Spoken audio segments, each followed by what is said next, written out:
So the recording is in progress. I have It's to always good. confirm. Are you good to go? Yes. Excellent. So welcome, Maya, and I'm very happy that I can discuss this topic with you. Hello. Yeah. We've known each other for about 3 years now. Yes. The reason I'm delighted that you want to discuss this topic of PTSD and how to work on stuff on your own, because you're very good at working on your own. In actual fact, because obviously we prepared this little interview, you just said that that is one of the most important things about EFT is the fact that you can do it on your own, correct? That's true. I never liked the idea that I have to wait 2 or 3 weeks to see my therapist, especially when it's bad right now. And just, get control back myself was so encouraging. And it still is. Yeah. Yes. Especially because I had made so many bad experiences with therapists, and doing it myself was really good. Yes. Of course, with your help.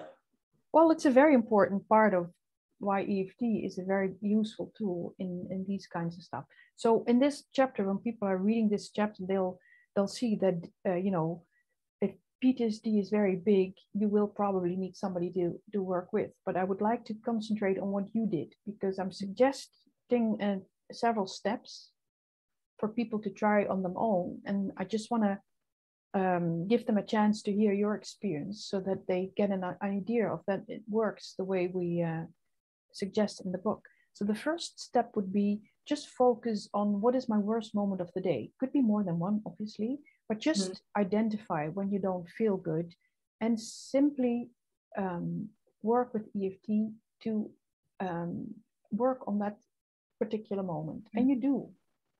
Yes. I remember that you would work on your own on irritations at work, for example. That's true. I usually, if I had trouble with my colleagues or patients, or just sitting in the tram and I felt it's too close to me, could be something that made me uncomfortable. Yeah. And I did encourage you to start working on these smaller issues just to get used to EFT, just to really, remember to do it when you don't feel well. And so I think that was a challenge to remember that this tool is there before I had this routine. Yeah. I do remember that it took you, because then I would ask you, did you do it? And then you would say, well, not as much as I should have. Yeah. So it takes a while, because the second step would be to also include just tap on the symptoms when you don't feel okay. And you did that a lot, didn't you? Yes. Yeah. But I never got it to 0. Like, it helps to calm me down, but it's it's not enough, let's say. Yeah. It helps. Yeah. But it helps to get me out of the stress and to get some clear thinking again. And, yeah. Yes. But also, even if you don't, tap away the whatever you're feeling all the way, it is, it's good to bring it down. 1, 2, 3 points, maybe 4 points sometimes, because you are calming yourself down and you're doing it yourself. So that encourages you that you're not, completely a victim of the situation. Exactly. So you started practicing working on specific moments, which is, associated. You step into the little moment, you relive it, and then you work on all the emotions. And you start working on just when you feel awful or upset or stressed out, just to tap it away. If I remember correctly, you would also do that with nightmares. Yes. When I woke up and I was scared, and to calm me down. Yeah. Remember that it's just a nightmare. Yeah. Exactly. And so I'm trying to encourage people to keep doing everything. So you still work on worst moments of the day if they happened. You use EFT if you feel upset. There is a transition, because in the beginning, which was about 3 years ago, we both worked with tapping, gold standard EFT tapping. Now you've also moved to doing the personal peace procedure with the unseen therapist. Exactly. So you do both. At the beginning, that would not have been a good idea, but now I like it too. Yeah. Yeah. And you probably recognize that when you're really upset, it helps to just tap, because then you're doing something and you're touching yourself. And so it calms you down. I find it really hard to connect to unseen therapists when I'm really stressed. And Yes. Yeah. And then I use tapping, and usually after a while, unseen therapist is really helpful too. Exactly. I was just going to say, you probably will do a combination. Start with tapping, and when you're calm enough, you can do a meditation with unseen therapist. Yeah, when I'm very angry, I can't meditate. Like, then my thoughts always go back to the anger. Yeah. Very good. So we have the worst moment of the day, just tap that away. Symptomatic EFT, just tap on whatever you feel. And then the third step is start working on your negative core belief. And yours is? That I shouldn't be here. Yeah, ich sollte nicht hier sein. Correct. Exactly. Yeah. All right. So just to give people an idea, because you've been using EFT for about 3 years now. How bad was this negative core belief in the beginning? Like 100%. I was really, I wanted to be dead. I was suicidal at that moment when we started. Yes. And I would say today it's around 50%. Some days better, sometimes worse, but yeah. So a lot better. Are you still suicidal? No. It's more just sometimes when I have a bad day, like, oh, if I could disappear, it would be nice, but I would not consider suicide anymore. No. Yeah. Yes. So improvement for you? Of course. I'm a different person. Yeah. Really? Yeah.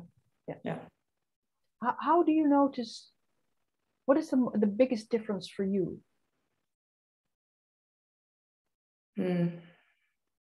I think I felt like I was like 100 pieces, and now I'm much more together. I'm much more confident. It's still an issue. There's still way up to improve, but I speak in public. I would never have done that before when we met. I couldn't even stand up straight at that time. I was like, you know, when I was walking on the street and I saw myself in the window, it was like hunched. Yeah. I was broken. Yeah. Exactly. Yes. And so 3 years down the line and a lot of EFT. Let's stress that this is not tap, tap, tap, and it's all done. It's a work in progress, but you feel a lot better. You're more confident. You even speak in public on stages now. Yes. Because your PTSD is related to childhood sexual abuse. Correct? Yeah. And we will not go into any details because that's not the goal of this meeting. We just want to share with the people that listen to this interview how to, keep doing it, and it will help. And it did. And I would never thought anything at all could ever help me. Yeah. Because I remember that the first time we talked, you were pretty much a mess, weren't you? Yes. And I actually thought that you would see me and just say that I'm too big of a mess and you couldn't handle me, because that has happened before with other therapists. You did have experience with other therapies. Did anything ever help? No, nothing.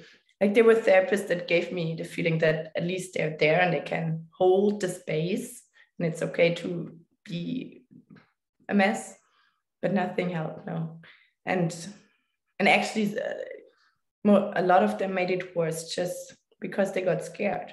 Really? And sometimes I just could see in their body language that they got scared, and I felt like I have to take care of them.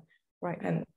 And just feeling that I'm somebody who scares others didn't make me feel worse. Yeah. Sometimes they opened up a chapter and they couldn't handle, or I couldn't handle what they opened up, and then I was even in a darker place. So right.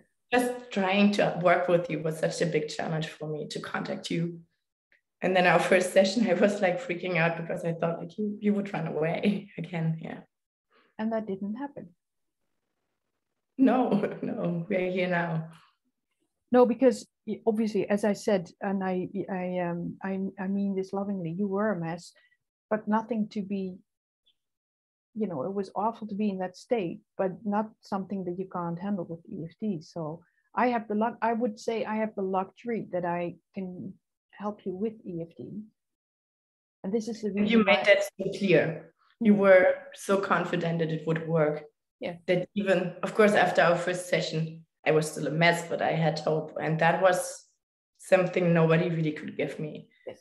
Like other therapists, you know, they were like, okay, maybe we can handle this a bit better, or you can learn to live with it. And that was never an option for me. Like if learning to live with it was, then I would rather be dead. That was for sure. Yeah. Yes. And so we have Gary to thank. Yes, I'm very thankful. Yes, yeah. We have Gary to thank. So I thank him on a daily basis because obviously also for me, it's very good to have this kind of tools to work with people. Because I don't do anything. I'm just there to help you go through what you need to go through and process it. But it's wonderful to use a tool that really works. You gave me hope. That was really the biggest. I mean, the other things were technical, and it was nice, you know, to have somebody to encourage me through some moments when I thought it's never going to help in a big line, or, you know, at the beginning, I didn't see the process immediately. And it was nice to have somebody who encouraged me. Yes. Yeah, and also from the beginning for you, it worked very well that I was giving you homework. You had to do EFT yourself. Yeah. And it took a while to start doing it and to do it, you know, regularly and daily. And everybody goes through, you know, periods where you do it a little more and a little less. So that's all fine. It's a work in progress. But just as long as you keep at it, you will feel that it works. So start working on the negative core belief. It's around 50%, but you're not suicidal anymore, and you're a changed person in that sense. Mm-hmm. And then the next step in my list is that you use situations where your negative core belief play a role in your daily business situations. And then when the intensity is under 5, ask yourself, what does this remind me of? And you've been doing that for a while too. And an example of stuff that you are working on now is, for example, your mother saying, I don't want children. Mm-hmm. That's a clear example of something that happened often, I think. Wasn't it often that she said? It was a daily, well, not maybe every day, but it would just happen when we would have dinner. She would say, oh, I never wanted to have children. Now I have 3. And of course, I felt like that. Yeah. And I was often a bit the forgotten child, the middle child. You know, my mother would forget to pick me up from kindergarten or something. She didn't want to be mean. It's just the dynamics. So I learned that very early, that I'm a bit too much. Yeah. Yes, so no wonder if your mother says this practically on a daily basis and you are forgotten. Yeah. No wonder that you as a child start to believe, I shouldn't be here. Yes. I'm too much. I shouldn't be here. And so that's step number 4. And step number 5 is actually starting working on traumatic events that are part of the PTSD that you have. Because of the childhood sexual abuse. And part of that big package, so to speak, is the fact that you are, when you were still young, identified as the problem, and they sent you off to a psychiatric ward, didn't they? Yes. And there was diagnosed with different psychiatric diseases or disorders that are usually lifelong and very stigmatizing. Yep. And I learned that I'm the problem. Something is wrong with me. Yeah, that was so not helpful. Exactly. Yeah. And so those are examples of situations that you were able to, structurally work on all these specific moments where you get the diagnosis, or you're in the office and they're discussing your case, or whatever else. And so Yes. to really start releasing all these stressful moments. And a more recent one would be, for example, that the breathing of your boyfriend reminded you of the perpetrator back then. Yes. Just he being next to me and breathing was a trigger that sucks. Yes. Yeah. And so, the recent one would fit in with number 4 to keep it in the list, which would mean a daily thing, something that happens now. And then under 5, you would discover that it reminded you of situations in your past, and you could work on those too. Yes. Right. Excellent. So all in all, it's a work in progress. These steps you're doing all 5 steps. The big ones we do together, which makes sense. And you do both tapping and you use unseen therapist. Yes.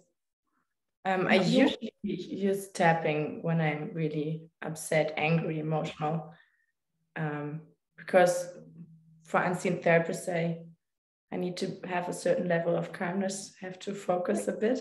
Yes. I think most people, when they're really angry, they have a problem to meditate unless they are monks who have practiced decades.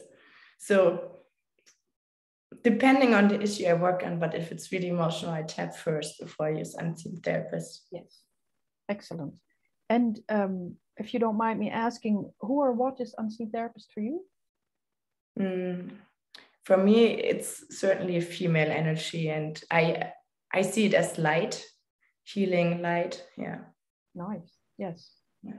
Very good. All right. I think we covered our little list of things. Is there anything you would like to add, Maya? Thank you for everything you did. I know I did it myself, but like you gave me the hope that it's at all fixable. I never heard that. Yeah. Yes. And I think that's a very good point to finish the interview, because I hope that people that listen, either because they have PTSD themselves or they know somebody who has PTSD, understand that EFT really is a very interesting way of working on these kinds of problems, because it does work. Yes, and I was really a mess, like a big mess, and it was not. I could never imagine that I wanted to get better, but I really didn't know how. And so, no matter where you are at the moment, it's possible. Exactly. Excellent. Thank you so much. Thank you.